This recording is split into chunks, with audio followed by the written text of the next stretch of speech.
Bismillahirrahmanirrahim. Assalamu alaikum. This is Economics with Saad A. Kareem.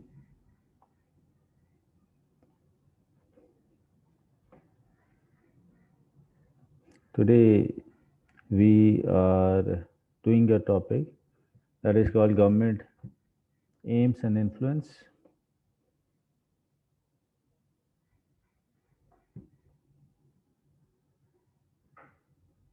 The role of government in an economy.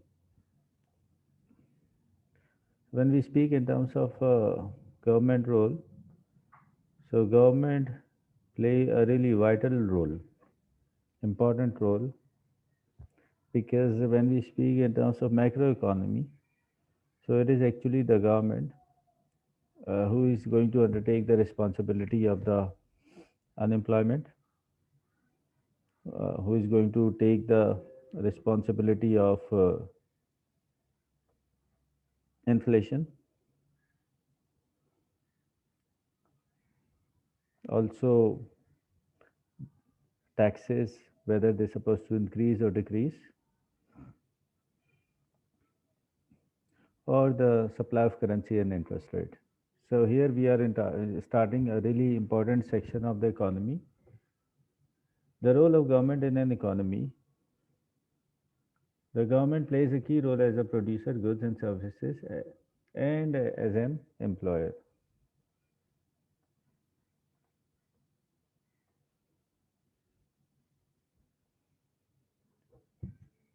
As a producer, the government supplies goods and services to the general public. For example, it will provide public goods. These products are non-excludable and non-rivalrous in consumption. Examples are national defense, law and order, the street lighting, flood control system, public fire work displays, lighting, lighthouses, online search engines, and public roads. So these are the example of the public goods. On the other hand, if you are going to see merit goods, these products are deemed to have social benefits, yet are under-consumed without government intervention or provision. Examples are education, healthcare services, work-related training schemes, and public libraries.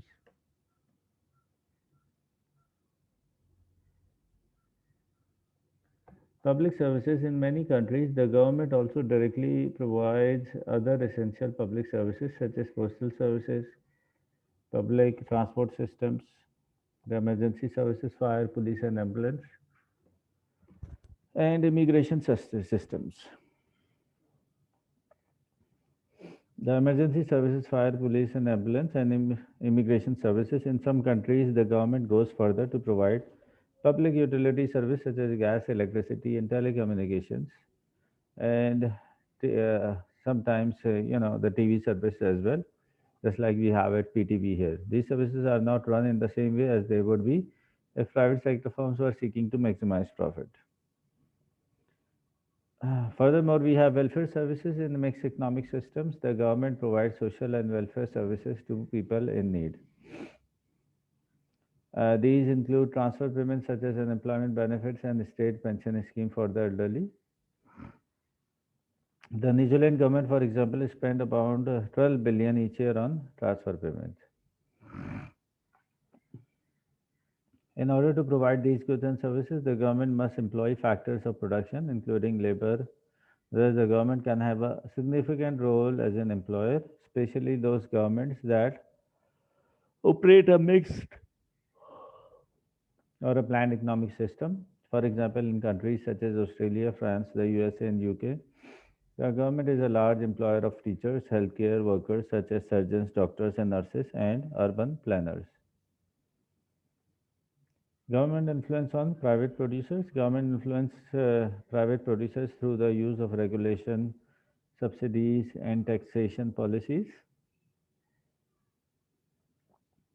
Government regulations determine the boundaries within which private producers can operate. Examples are the use of employment legislation, consumer protection laws, environmental protection, competition laws, and intellectual property rights. Employment legislation, these regulations protect the interests and safety of employees. For example, private sector producers should comply with anti-discrimination laws, which help to ensure that firms treat their workers fairly regardless of their age, gender, race, or religion.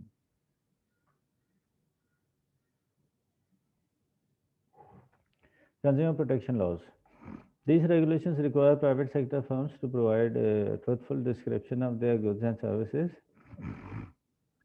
which they must also meet minimal quality standards. Firms that provide demerit goods and services such as gambling, tobacco, and alcohol are also heavily regulated to protect consumers.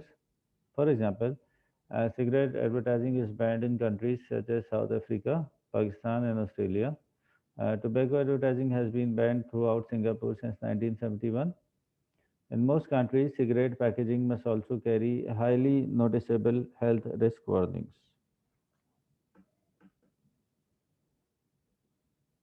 Environmental protection.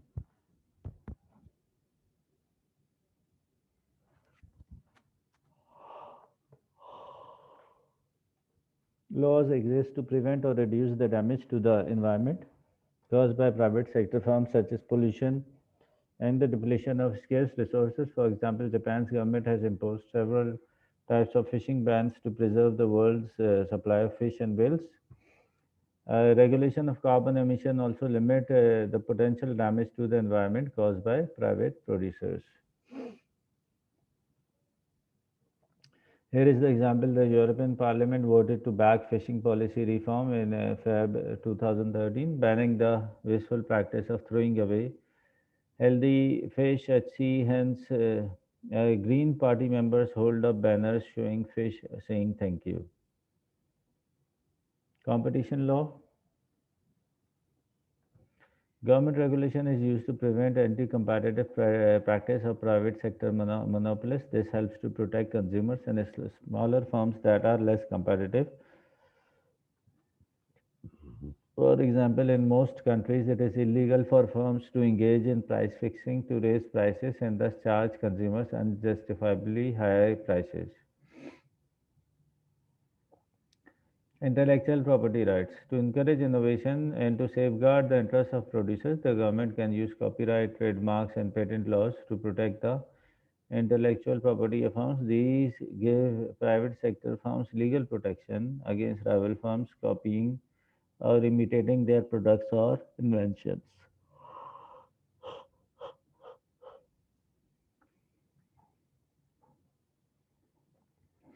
Recent high profile cases include Apple versus Samsung smartphones battles and Cadbury versus Nestle on whether you can copyright a color.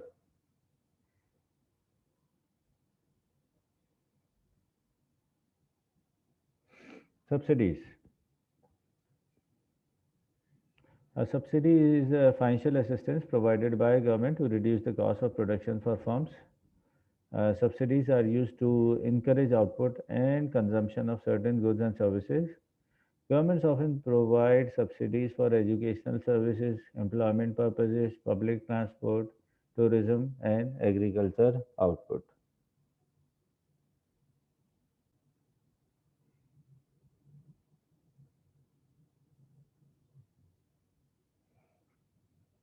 Subsidies are often used for the provision of education. Taxes. The tax is a levy or charge imposed by a government to raise costs of production and to reduce consumption of certain goods or services. Government can use direct taxes imposed on income, wealth, or profits to reduce income inequalities in the economy. They can also use indirect taxation imposed on spending to affect consumer expenditure. Indirect taxes include sales tax and excise duties on items such as petroleum, alcohol, tobacco, and air passenger travel. The government can also impose tariffs, import taxes to discourage the purchase of foreign goods and services in order to protect domestic businesses and jobs. The government can then spend its tax revenues to fund items of public sector expenditure, including social security, national defense, law and order systems, transport, infrastructure, healthcare, and education. Taxes are covered in more detail later on. Aims of government policies. Government policies tend to be aimed at achieving the five key macroeconomy wide objectives: full employment or reduce unemployment, controlled inflation, that is price stability, sustainable economic growth, the redistribution of income, lower income inequality, and balance of payment stability.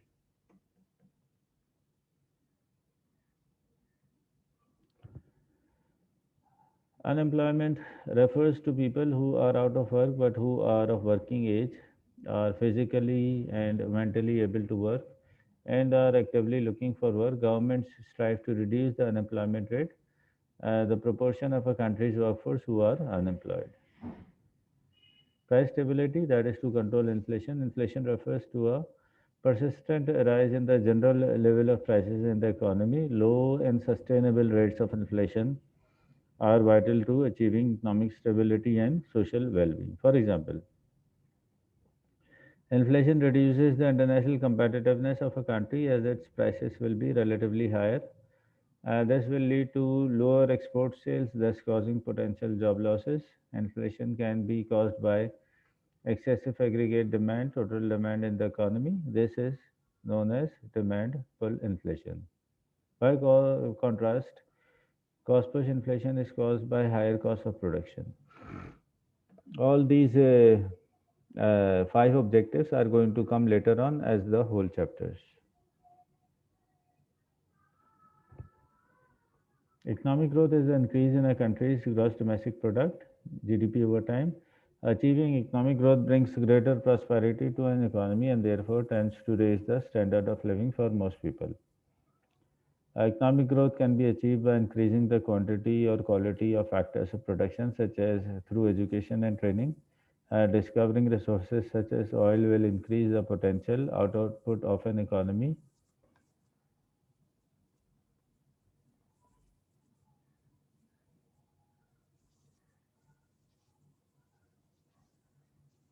and especially unemployment, especially nowadays due to lockdown and COVID 19, millions of the people throughout the world are unemployed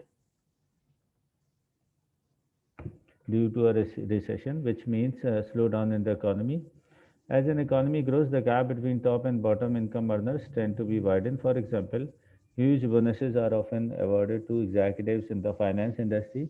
This causes greater income inequalities in the economy. The government might therefore intervene by using progressive taxes to redistribute income to low income households. In some cases, the government could even cut taxes for low income groups to improve their standard of living. Balance of payment stability. The balance of payment is a record of a country's financial transaction with other nations. This includes the money flows into and out of a country from the sale of exports and the purchase of imports. If the money inflows exceed the outflows, then a balance of payment surplus exists. If the outflow exceeds the inflow, the country has spent more than it has earned. So a balance of payment deficit occurs. While a deficit drains money from the country, a balance of payment surplus can be inflationary in the long run due to the excess amount of money entering the country. Government therefore tend to aim to achieve a balance of payment equilibrium. Conflicts between government aims. As it is not possible simultaneously to achieve all five macroeconomic objectives because they are conflicts, because if we are going to increase the economic growth, then there will be inflation. Means the if people are going to have more money, so they go after the goods, and goods prices are going to increase. So there will be inflation. Examples of possible conflicts between a government's macroeconomic goals are considered below. When we say economic growth versus low inflation, if an economy grows due to excessive consumer demand, this will force prices to increase, thus creating inflation in the economy. Similarly, the government might choose to deflate the economy to control inflation, but this limits the ability to achieve economic growth. Therefore, it is rather difficult to achieve both macroeconomic objectives at the same time. Low unemployment or full employment versus inflation. In theory, There is an inverse relationship between the level of unemployment and the rate of inflation. For example, an attempt to reduce unemployment via the use of expansionary fiscal policy, which is going to come later on, such as lowering taxes or increasing government spending, can cause a demand for inflation. Similarly, when the government tries to control inflation by using deflationary policies such as higher taxes or high interest rate, the resulting fall in both consumer spending and investment will result in job losses.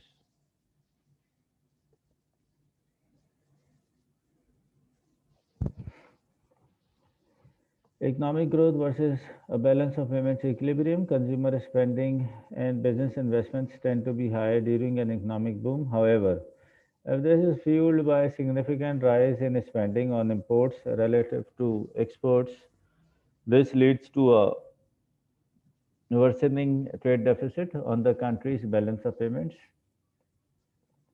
Economic growth versus protection of the environment. Economic growth often leads to environmental problems such as land degradation, climate change, pollution, and the depletion of non renewable resources. Here is the example of the Jakarta.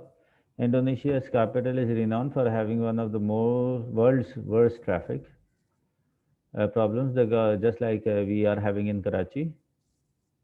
The government tried to build a mass rail transit system in the city in 2004 to deal with the congestion problem, but the lack of funds put the project on hold, just like we have it, the bus project uh, in Karachi. The problems of congestion and poor air quality do not seem to be slowing down as Indonesia saw a 27% increase in the demand for new cars between 2012 and 13.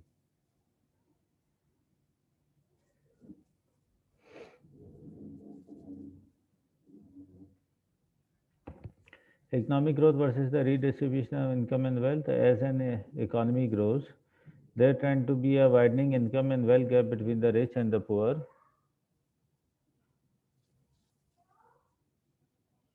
The the Forbes list of rich is a very popular one. It is an annual list of the world's wealthiest billionaire, the top 10 wealthiest people. It's way back like 7 years ago had a combined wealth of 451 billion. That is more than the GDP of the UAE, Sri Lanka, and Mauritius, and only slightly less than the combined GDP of Nigeria and Pakistan.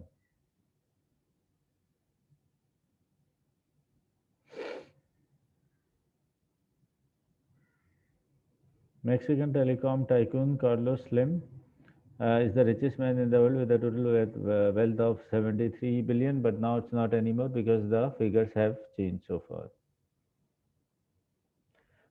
Before we go for the economic policies, let's have a review what we have done so far.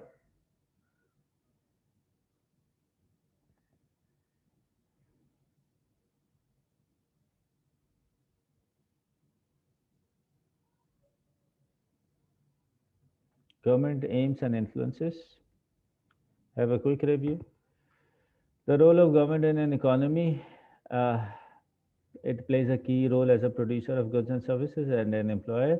Then public goods and merit goods. Public goods are the one that are non-excludable and non-rebellious. Examples are national defense, law and order, street lighting. Anybody could use it. Merit goods are the one have social benefits like healthcare, service, work-related training, education, and so on. These are called merit goods. But government intervention is really important. Otherwise, it's going to be under consumed without the help of the government. Public goods, public services, just like you have public goods up there, public services, the government also directly provide other services, postal service, public transport system, emergency service, and sometimes we have the utility service as well, just like we have SGHS. Welfare service in mixed economic system, the government provides social and welfare service to people in need. Just like we have the example of New Zealand or the Canada. Canada paid billions of dollars in COVID time to the unemployed people.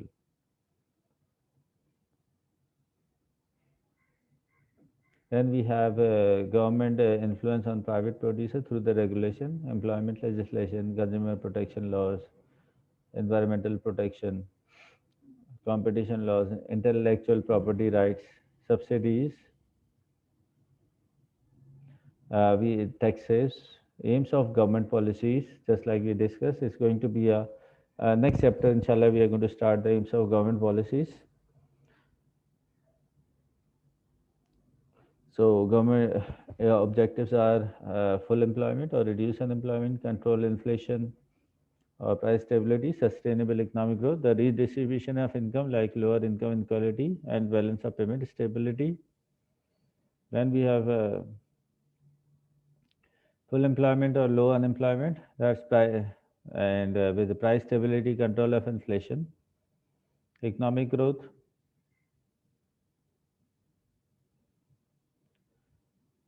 redistribution income, balance of payment stability. Then we discuss about conflicts between government aims, economic growth versus low inflation, low unemployment versus inflation, economic growth versus balance of payment equilibrium, economic growth versus protection of the environment, and economic growth versus the redistribution of income and wealth. Because in the private economic system, rich will get richer, poor will get poorer. This is how it is. Key terms again: an employer is a person or firm that hires other workers to an organization. A producer is any firm that deals in the production or provision of goods and services. Regulation refers to the rules and laws that governs business behavior in the economy, such as employment laws, consumer protection legislation, and environmental protection laws. Subsidies are financial support from the government to reduce the cost of private sector. They are used to encourage output and consumption of certain goods or services, such as public transport. Taxes are levies or changes imposed by government to raise the cost of production and reduce the consumption of certain goods or services such as tobacco, alcohol, and petroleum. Now, this is it for today. Take care of yourself. Inshallah, we are going to continue. Allah Hafiz.